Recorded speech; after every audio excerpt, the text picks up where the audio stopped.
Welcome to Samba Samba. Enjoy the video. You start by making a widget container that can host multiple remote views. In Android Studio, create an app widget provider and an XML layout whose root is a frame layout so children can overlap.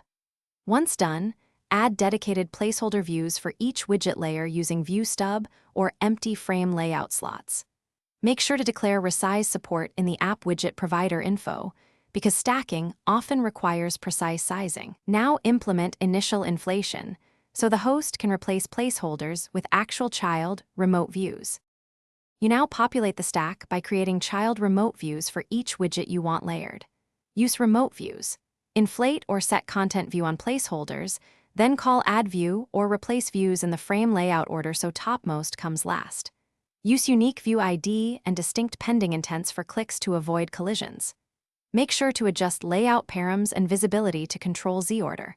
Once done, call App Widget Manager. Update App Widget to push changes. Keep updates efficient to avoid battery and UI lag. You finish by deploying the widget to a device and exercising resize and touch interactions. Verify each layer responds, and that clicks trigger the correct pending intent. If stacking looks wrong, check Logcat for remote views inflation errors and ensure you use unique request codes for pending intents. Otherwise, Android will reuse intents. Make sure Update App Widget is called after each layer change. And if things still fail, simplify to 2 layers to isolate the problem before rebuilding the full stack. Thanks for watching. Consider subscribing if we helped you.